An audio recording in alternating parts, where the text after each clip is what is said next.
Good day, everybody. So today, our discussion is all about the rights of the accused.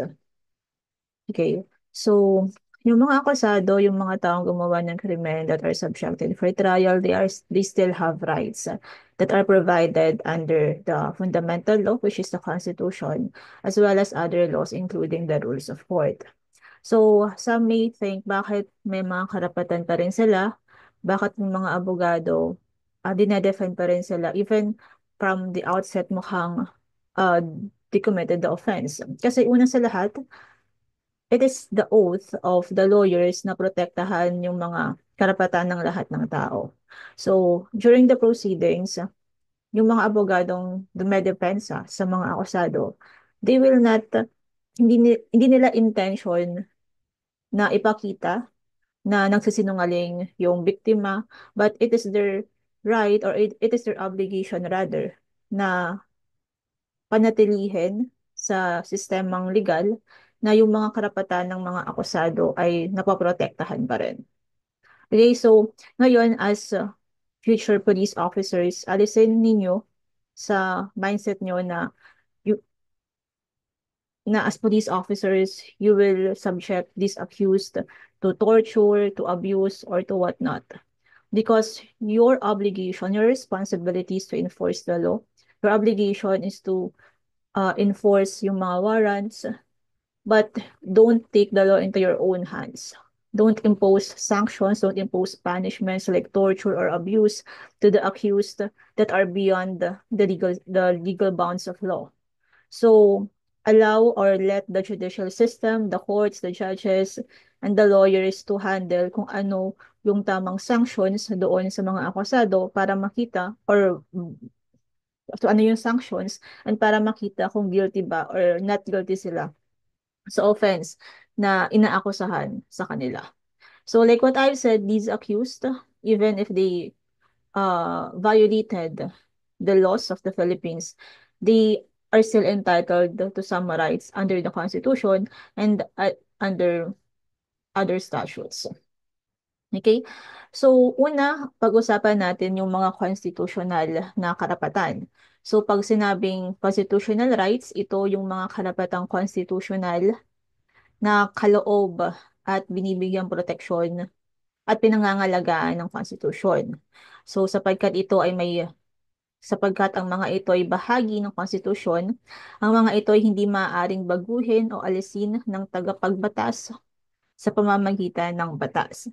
So, like we always reiterate na the Constitution is the fundamental law of the land. Okay?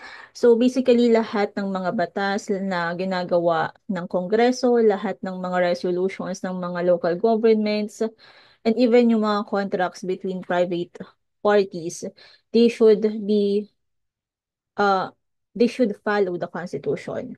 Otherwise, yung mga batas na yon, yung mga resolutions na yon will be considered invalid if they are against the Constitution. So ngayon, ang constitutional rights, these serves as a protection by the private individuals against the abuses of the government authority. So just imagine what if we don't have the Bill of Rights or we don't have the Constitution. So basically, the government, pwede tayong arestuhin even walang warrant, even walang basis, pwedeng puntahan yung mga bahay natin nang wala silang search warrant. So that's how important the Constitution is. Okay, so ngayon, pag-usapan natin yung mga constitutional rights ng mga accused under the Constitution.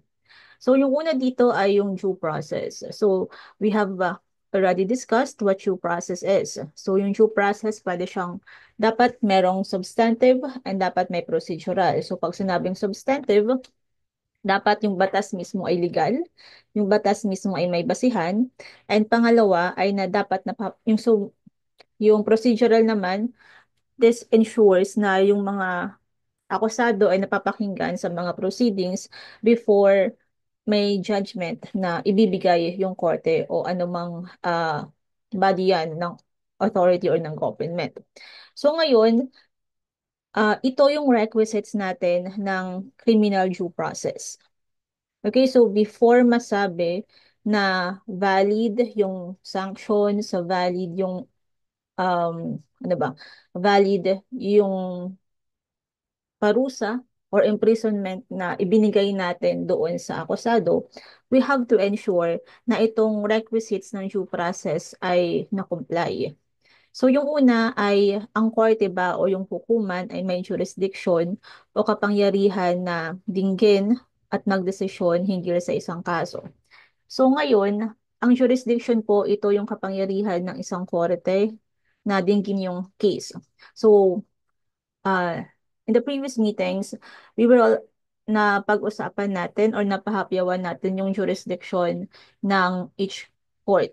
So halimbawa, ang MTC, 'di ba, ang jurisdiction niya for crimes that are below 6 years yung imprisonment.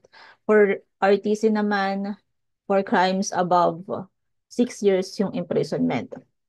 So ngayon, venue also is jurisdictional sa criminal offense. So kung halimbawa ang krimen ay nangyari sa Manila, hindi ka pupunta sa Quezon City para magsampa ng kaso. Kasi yung korte sa Quezon City ay wala ng jurisdiction sa case na yan. So let's, example, merong murder case sa Manila. So, para ma-comply natin yung first requirement, murder ay above 6 years yung imprisonment, no? Ipa-file natin siya sa RTC, Regional Trial Court. Kasi yung Municipal Trial Court o yung First Level Court, wala na silang jurisdiction dyan kasi above 6 years na yung punishment. And if yung yung murder case na yon ay nangyari sa Manila, isasampa natin siya sa korte ng Manila kasi yung korte ng ibang lugar, wala rin silang jurisdiction na pakinggan or dinggin yung kasong yon. Okay? So, second requirement for criminal due process ay legal na nakuha ang jurisdiction sa pagkatao ng akusado. So dito, jurisdiction over the person of the accused. Nakukuha lamang yung jurisdiction over the person of the accused. Una, kapag nahuli siya through a valid warrant of arrest or um, nag-fall yung situation sa valid warrantless arrest. And pangalawa, kapag siya mismo yung sumuko doon sa mga authorities. Pangatlo, ang akusado ay nabigyan ng pagkakataon na madinig. This is part of the procedural due process. So basically, kailangan pakinggan pa rin yung akusado and i-present niya yung kanyang mga ebidensya. And pang-apat, ng akusado ay mahahatulan lamang pagkatapos ng pagdinig. So hindi pwedeng mag-render ng judgment yung korte o yung hukom hanggat hindi nagpe-present ng ebidensya yung akusado unless he waives that particular right. Okay. So, second right of the accused is the presumption of innocence. No, so, eh, uh, sa ilalim ng batas, ang mga akusado ay inosente until we proved otherwise. It is not the responsibility of the accused na wala siyang kasalanan, but it is the responsibility of the prosecution. It is the responsibility nung nagsasakdal na patunayan na yung taong yun, yung akusadong yun, committed the offense and the burden of proof na required for criminal cases ay proof beyond reasonable doubt. So sa Philippine laws, this is actually the highest form of proof or of evidence na um, kinakailangan or nare-require ng korte. Okay, so the third right ay right to be heard by himself and counsel. So this one is also another aspect of the right to due process kasi uh, this implies na kailangan nga pakinggan muna yung akusado, yung mga ebidensya niya before a judgment shall be rendered. Okay, so also the accused is also entitled to a counsel, to a lawyer, to an attorney. If the accused cannot afford one, the court will provide rather a counsel to represent him sa korte. Okay. So the next right ay yung right to be informed of the nature and the cause of the accusations against him. Um, ito yung karapatan ng isang akusado para malaman niya kung ano ba yung sinasakdal sa kanya. 'Di ba napag-usapan natin during preliminary investigation, kapag nakita ng piskal na may reasonable certainty of conviction, magfa-file siya ngayon ng information sa korte. So yung information na yon o yung sakdal na yon nakalagay doon kung ano yung pangalan ng akusado, kung ano yung krimen na ginawa niya, kung saan to nangyari, kung kailan, and kasama na rin dito kung sino yung biktima. At the same time, yung arraignment po, ibig sabihin nito ay na-file na yung information sa korte. So, yung arraignment, ito yung proceeding kung saan babasahan ng sakdal si akusado, babasahin sa kanyang information, and tatanungin siya kung siya ba ay guilty or not guilty dito, and tatanungin rin siya if naintindihan niya ba yung sakdal na yon. So, doon papasok yung right of the accused to be informed of the nature and the causes of the accusations against him.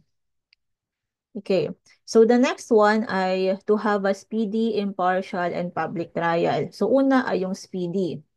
So, okay. So generally kasi in practice, hindi to masyado na o-observe, especially yung speedy kasi although meron tayong mga batas tungkol sa dapat mabilisan yung paglilitis ng mga kaso, but there are different factors kung bakit siya nangyayari.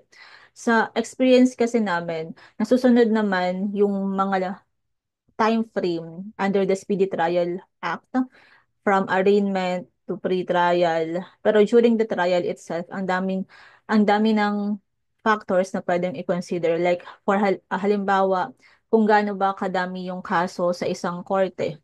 Isang judge lang yung naka-appoint dyan. So, ibig sabihin, if thousands of cases ang naka-file sa korte niya, then didingin niya yon. So, kailangan niyang bigyan rin ng opportunity yung ibang case na mapakinggan yung mapakinggan yung kailang mga kaso. That's why, in practice kasi, halimbawa, ngayon siya nangyari, ngayon yung hearing, and then yung next hearing yan will be siguro mga after a month pa or 2 months. Kaya, hindi siya masyado na-observe. Ang daming factors kung bakit hindi na-observe yung Speedy Trial Act. Pangalawa ay impartial trial. So, ibig sabihin, dapat yung husgado na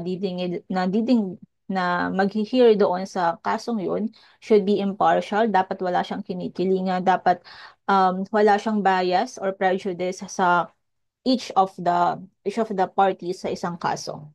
And the third one ay public trial.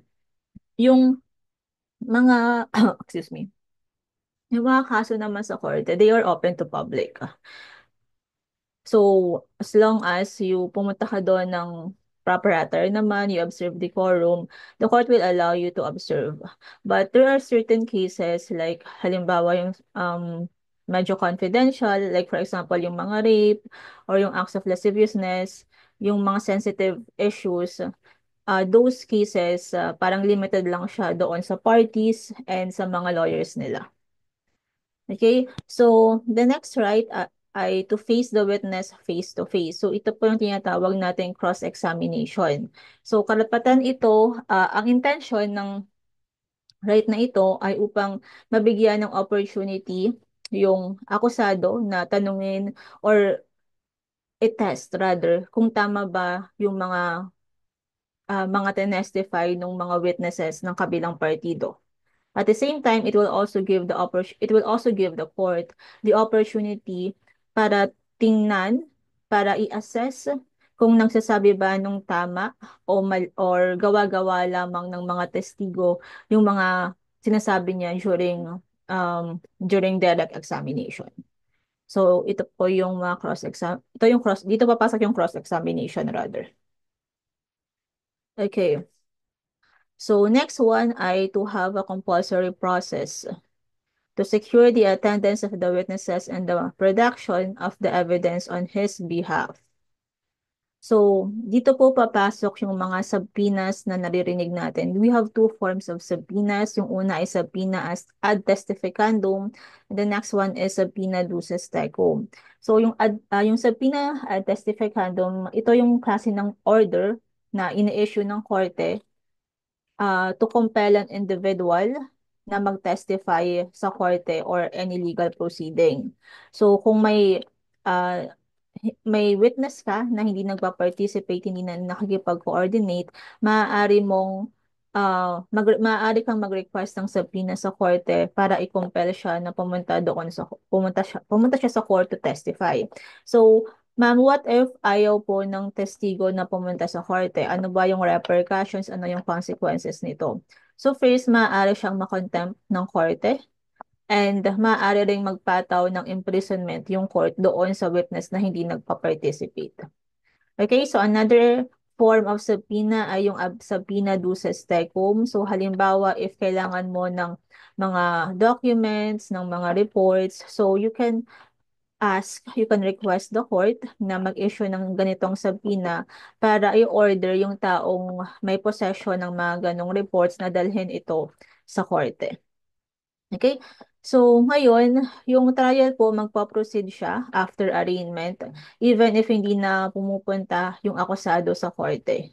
As long as duly notified siya, na-serve sa kanya yung notice, and yung failure niya to appear is unjustifiable. So, ano ba yung consequence nito kapag hindi ka nag-appear sa korte, even if may hearing? So, basically, na-waive mo na yung right mo na i-cross-examine yung witness ng kabila.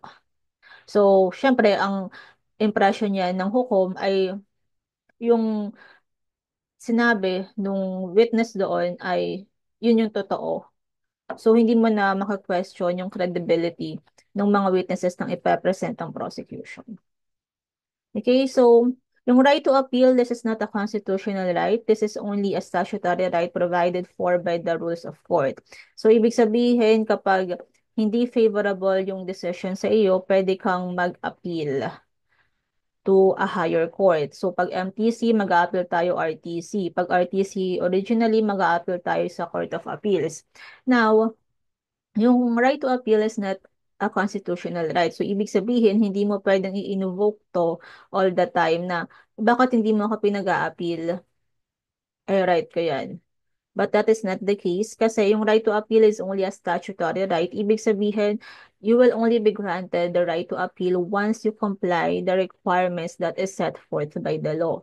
Kasi yung right to appeal, madaming requirements, madaming records na kinakailangan. So if hindi ka compliant doon, yung court na kung saan ka dapat mag-a-appeal, hindi siya i-recognize.